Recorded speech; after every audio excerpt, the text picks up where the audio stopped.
Welcome to Creative World. In this video, we will solve chapter 3 exercise problem number 3.24. While solving this problem, we will be using Kirchoff's current law. According to this law, a cumulative current on a node inside an electrical network is always equal to 0. Sum of all entering currents on a node is always equal to sum of all leaving currents from that node. We also will be using Ohm's law. According to this law, voltage across any resistance R is the product of current through it and the value of resistance itself. Now move towards the problem. Exercise problem number 3.24. Use nodal analysis to find the value of current I0 in given below figure. This is the circuit diagram of given problem. Inside this network, we have to find the value of current with this specific direction through this branch labeled as I0.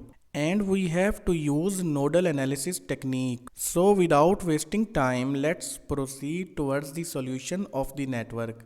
We know that in order to apply nodal analysis on any network, we have to follow some steps. First step includes finding out the maximum number of node voltage equations that can be retrieved from that network.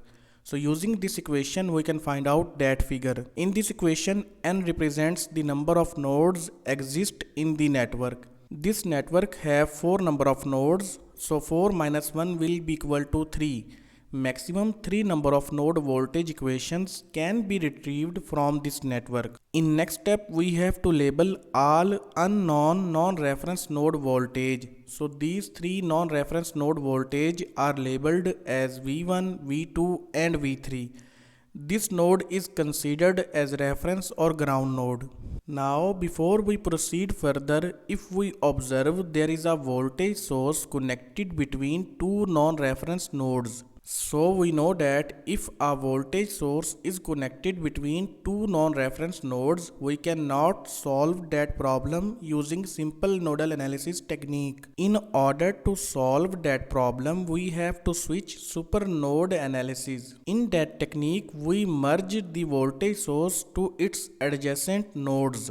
I have made a separate video. In that video, I have explained how to identify a supernode and how to form a supernode in the network. Before proceeding further, I will strongly recommend you to watch that video. Link of that video is given in description below. So as we discussed earlier, we have to merge this voltage source to either this node or this node in order to make this supernode. For that purpose, we will write voltage equation for this voltage source. This voltage source value 4 volt is equal to the potential difference of these two node voltage. We can write it in mathematical form. The difference of these two node voltage will be equal to the value of this voltage source. Here we are considering this node voltage V2 is on higher potential than V3. That's why we have taken the difference as V2 minus V3. And because this node voltage is on higher potential, so definitely the flow of current through this branch will be from this node to this node. In this case, current will enter from positive terminal of this voltage source. That's why we have taken the value of voltage source with positive sign. Now we want to merge this voltage source to this node 2. In that case, node voltage V2 will be equal to this V3 will be placed on the other hand side. It will become plus V3. Now node voltage V2 will be equal to 4 volt plus V3. So we can replace this V2 with this value 4 volt plus V3 and merge this voltage source into this node. Now this node is converted into a super node. If we further observe, voltage on this node and voltage on this node are given in the form of voltage sources. This voltage source is connected between this node 1 and reference node. So whatever the value of this voltage source will be, same voltage will be appearing on this node with respect of reference or ground node. So we can say that V1 will be equal to 12 volt and here we are taking 12 volt with positive sign because positive terminal of voltage source is connected to this node 1. Here negative terminal of this voltage source is connected to node 3. So node 3 voltage will be equal to minus 6 volt with respect of this ground node. So modify the network by indicating these two node voltage values.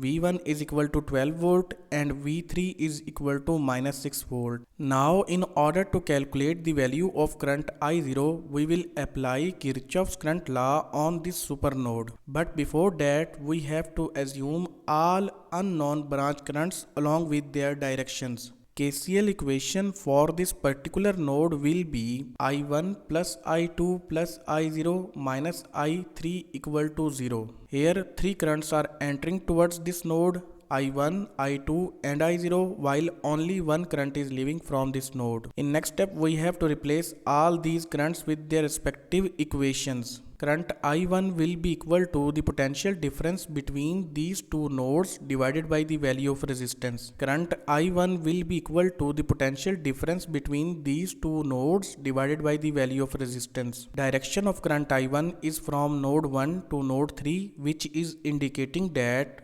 node voltage V1 is on higher potential than V3. So their potential difference will be taken as V1 minus V3 divided by 1 kilo ohm will be equal to I1. Similarly, current I2 will be equal to the potential difference of these two node voltage divided by the value of resistance. Here the potential difference will be taken as V1 minus into minus 2 volt divided by 2 kilo ohm.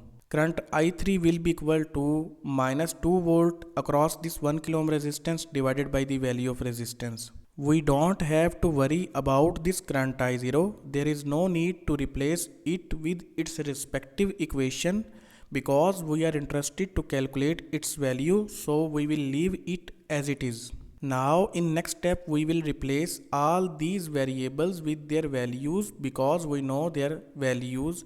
V1 is equal to 12 volt and V3 is equal to minus 6 volt. Open these brackets, the equation will become 12 volt, this minus will multiply with minus 6, it will become plus 6 volt.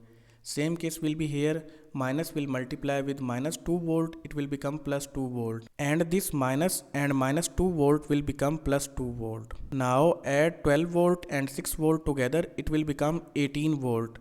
Same case will be here, 12 volt and 2 volt will become 14 volt. Divide 18 volt with 1 kilo ohm, it will become 18 milliampere. Here 14 volt divided by 2 kilo ohm will result 7 milliampere. Here 2 volt divided by 1 kilo ohm will become 2 milliampere. Now add these three currents together. Their sum will be equal to 27 milliampere. Place this 27 milliampere on the other hand side of equal to calculate the value of current I0, that will become minus 27 milliampere. So the value of current I0 through this branch is equal to minus 27 milliampere. Here minus sign is indicating that the direction of current I0 given in this scenario is wrong. Actual direction of current I0 is opposite to the given direction. So it was all about chapter 3 exercise problem number 3.24. Thank you. See you again in next video.